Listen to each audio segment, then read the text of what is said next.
Welcome to History Counts. History provides the roadmap to the future. If you want to know where you're going, you have to understand where you've been.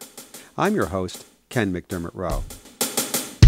Senator Robert F. Kennedy was murdered by an assassin's bullets while he was campaigning for president. Sirhan, who was seen by a room full of witnesses shooting at Senator Kennedy, was immediately apprehended. Convicted of murdering Kennedy, Sirhan is now serving a life sentence at a California state prison. So the killer was caught, and justice was done. Or was it? As we will learn in today's program, the murder of Robert F. Kennedy is far from a closed case. Please stay tuned for this edition of History Counts, Who Killed Bobby? In today's program, we're going to closely examine the evidence relating to the assassination of Senator Robert F. Kennedy. Is it really a closed case? Or is there a need for a new public investigation? To help us examine the evidence, we're very fortunate to have with us today author and filmmaker Shane O'Sullivan. Mr. O'Sullivan spent 4 years reinvestigating the assassination, and he's the author of Who Killed Bobby? The Unsolved Murder of Robert F. Kennedy, which was published by Union Square Press in 2008. He also directed the documentary film RFK Must Die. Mr. O'Sullivan, thanks very much for being with us today. Hello, Ken. Pleasure to be with you. When and where was Senator Robert Kennedy assassinated? Well, it was the Ambassador Hotel in Los Angeles. It was the day of the election in California, the California primary, that was going to be pivotal in deciding whether he had a run at the presidency. And shortly after midnight on the 4th, going into June the 5th, 1968, shortly after giving his speech, he was assassinated in the pantry of the hotel. Now, there's a lot of turmoil in the country at that time. In addition to this hotly contested race for the Democratic nomination for president in 1968, you had the Vietnam War at its height. Martin Luther King had just been assassinated a couple months before, and you also had racial riots across the United States. That's right, and I think, that the feeling was that after the Tet Offensive in early 68, it seemed like the war wasn't winnable in Vietnam.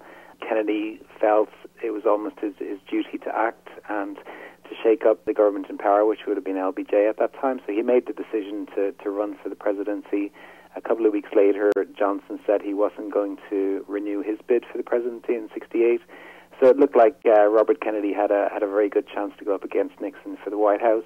He was running on a platform to pull out of Vietnam, stop all the defense spending, and funnel it towards the war on poverty, which he'd been a major part of for the couple of years leading up to that. So he really became a voice of the anti-war movement and a voice of the students and a voice for the people to go up against the war machine at that time. So he's at the Ambassador Hotel. There's a big party to celebrate his victory in the California primary. It's 12:14 a.m. He's given his victory speech. Could you take us through the events that follow the end of his speech? She started giving a speech at 2 minutes past midnight, went on for roughly 10 minutes or so. And of course, all the television cameras were there recording the speech and it going out live and so on.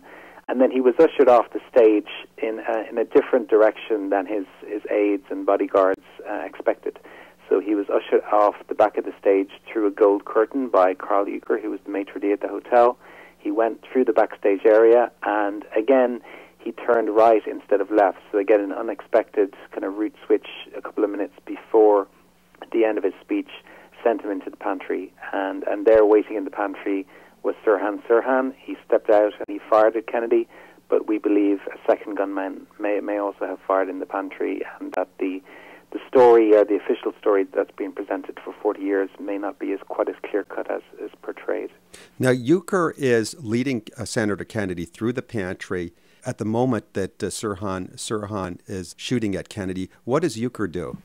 Well, basically, Euchre was an assistant maitre d' at the hotel. He led Kennedy into the pantry. There were up to 77 people in the pantry at the time of the actual shooting. So Euchre had a hold of Kennedy's right hand. He led him forward through the pantry. There were various kitchen staff and well-wishers trying to shake Kennedy's hand. And just before the shots rang out, Kennedy was shaking hands with a couple of busboys and waiters just by a steam table just halfway through the pantry.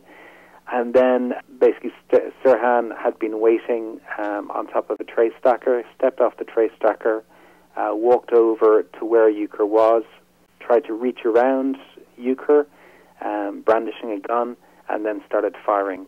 So that's really the key moment, yeah. And then Euchre does what? He goes after Sirhan?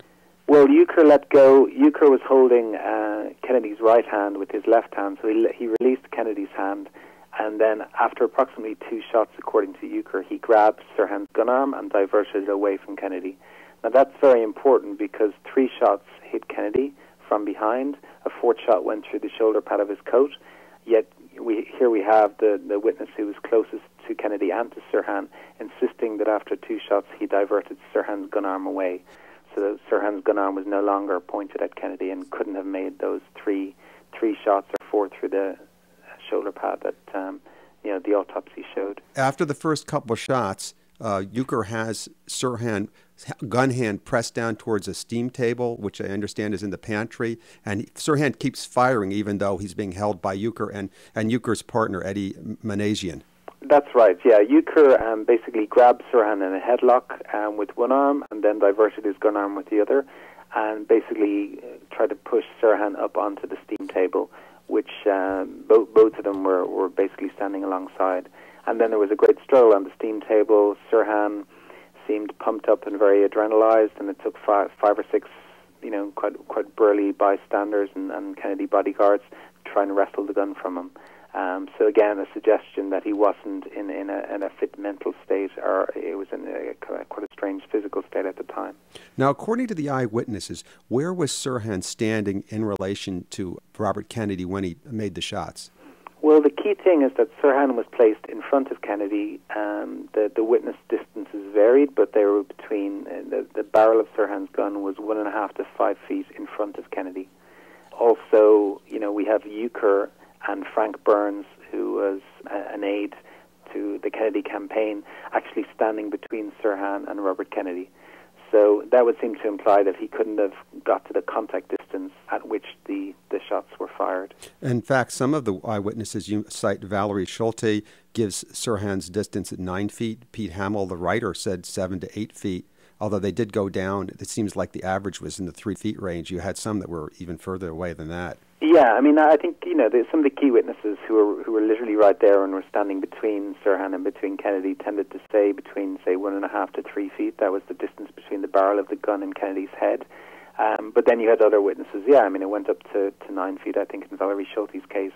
But there was no single witness who placed the gun right next to Kennedy's head, as the autopsy would indicate. It must have been fired in that position.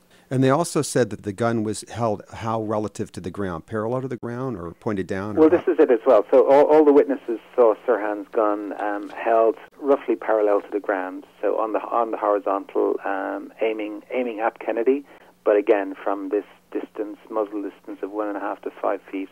When you look at the autopsy result of Dr. Thomas Noguchi, he says that all 3 shots that hit Kennedy were fired from behind.